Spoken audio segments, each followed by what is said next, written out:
L'arrestation a eu lieu en direct à la télévision américaine. Jack Teixeira est le suspect principal dans l'affaire de la plus grande fuite de documents officiels de ces 10 dernières années. Jack Teixeira a 21 ans, c'est un employé subalterne de la garde nationale aérienne. Il a été interpellé dans une petite ville du sud de Boston. FBI agents took Teixeira into custody earlier this afternoon without incident. He will have an initial appearance at the U.S. District Court for the District of Massachusetts. Jack Teixeira s'était engagé en septembre 2019 et travaillait en tant que spécialiste en informatique et en communication. Le suspect aurait partagé en ligne pendant des mois des documents issus de la base militaire où il travaillait.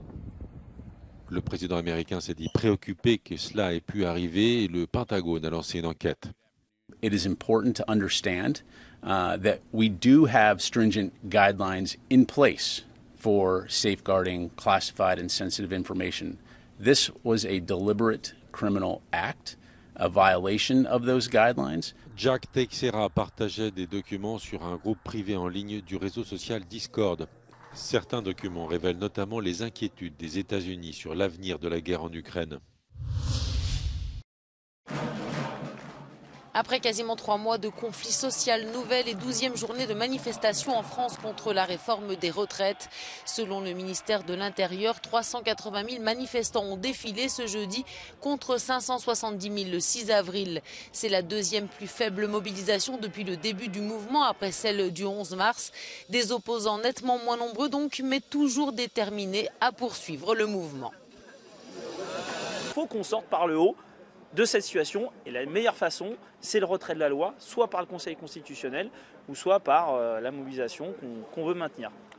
De leur côté, les syndicats revendiquent des chiffres bien plus hauts, avec plus d'1,5 million de manifestants contre 2 millions la semaine dernière.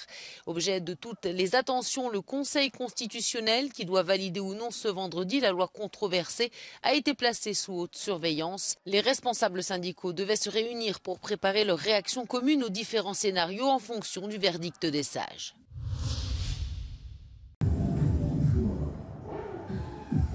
Ils ont choisi de manifester en musique. Voici celle qu'on surnomme les techno-activistes, qui mixent sur de la musique électronique des slogans contre la réforme des retraites d'Emmanuel Macron.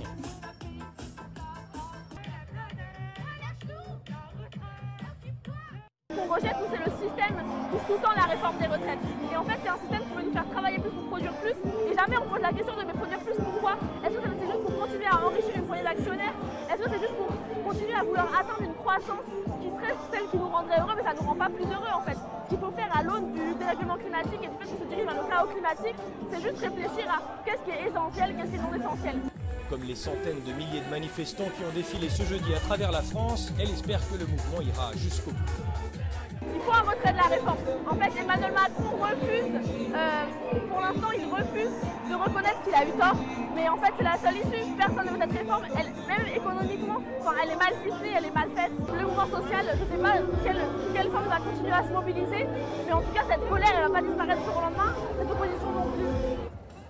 Manifester dans la joie, c'est ce que Mathilde Caillard et les membres de son collectif comptent bien faire, et ce, dit-elle, jusqu'au retrait du texte, peu importe la décision cruciale du Conseil constitutionnel attendue par tous les Français ce vendredi.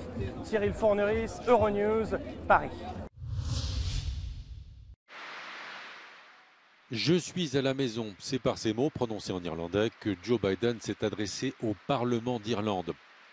Après un passage éclair en Irlande du Nord, le président américain marche en Irlande sur les traces de ses ancêtres et célèbre les relations étroites entre Washington et Dublin. This is the United States of America and Ireland. There's nothing beyond our capacity if we do it together. And we got to believe that. We got to know that, because that's the history of both our countries. This is about defending the values handed down to us by our ancestors, keeping the flame of freedom we inherited, the beacon that's going to guide our children and our grandchildren. It's a struggle we're fit to fight together. Les ancêtres du président américain ont quitté l'Irlande et la famine au XIXe siècle pour chercher une vie meilleure aux États-Unis. 30 millions d'Américains se revendiquent aujourd'hui des racines irlandaises, un électorat que sans doute Joe Biden n'oublie pas.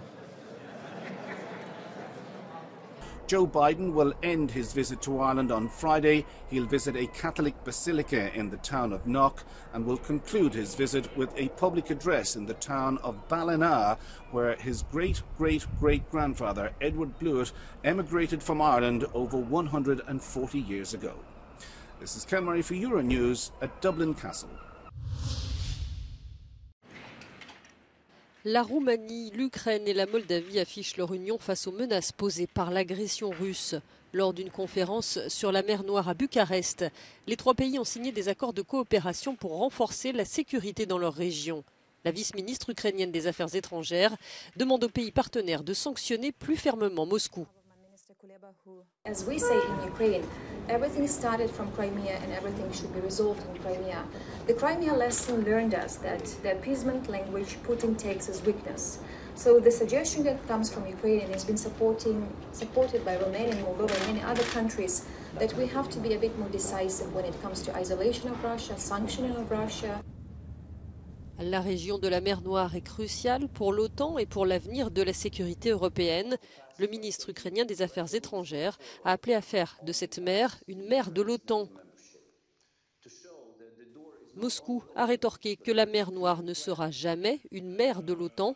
Elle devrait être une mer de coopération, d'interaction et de sécurité, a estimé le porte-parole du Kremlin. More than 250 political and military leaders, not just from Europe, tried to find a way that would restore the natural international order in the Black Sea region. And this problem has a simple solution: Russia's withdrawal from Ukraine and Kiev's recovery of all the temporarily occupied territories, including the Crimean Peninsula. This would allow for a new security design in the Black Sea region. Until then, however, Romania, like many other countries, stays with Ukraine. The Russian Ministry of Defense and Wagner Group leader Yevgeny Prigozhin acknowledged each other's roles in the Bakhmut effort. The Russian Ministry of Defense and Prigozhin claimed that Wagner fighters comprise the main effort to take territory and push Ukrainian forces in central Bakhmut, whereas unspecified Russian airborne elements comprise the supporting effort on Wagner's flanks north and south of the town. The Russian forces on the flanks likely aim only to hold the flanks rather than make any significant advances. Now, this array of forces suggests that the Russian Ministry of Defense intends to use the Wagner Group to capture Bakhmut while minimizing casualties among conventional Russian forces, supporting the Institute for the Study of War's prior assessments that the Ministry of Defense seeks to use Wagner forces to capture Bakhmut, then supplant them and take credit for the victory.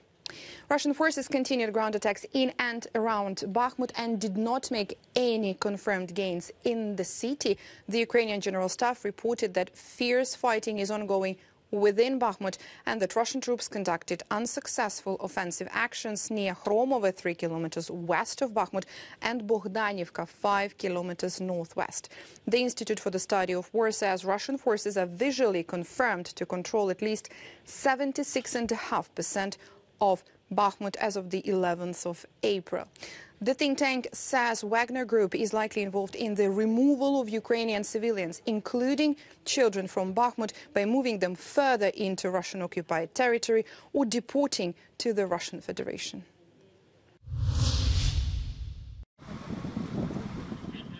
C'est une odyssée de 8 ans qui commence ce vendredi. La mission JUICE s'apprête à débuter son voyage de 884 millions de kilomètres vers Jupiter et ses lunes glacées. Il s'agit de l'objectif le plus ambitieux et le plus éloigné pour l'Agence spatiale européenne. Cette mission lui permettra de confirmer si la plus grande planète du système solaire peut abriter la vie. We won't get underneath the surface with JUICE. But what JUICE will be able to tell us is how thick the ice crust is. So if we want to go back again and send a lander, at least we know where to land. You know, I'm often asked, why aren't you sending a lander now? We don't know where to land. Conçus par Airbus, les composants de JUICE ont été fabriqués par plusieurs dizaines d'entreprises européennes. L'arrivée sur la plus grande lune de Jupiter, découverte par Galilée il y a 400 ans, est prévue pour juillet 2031.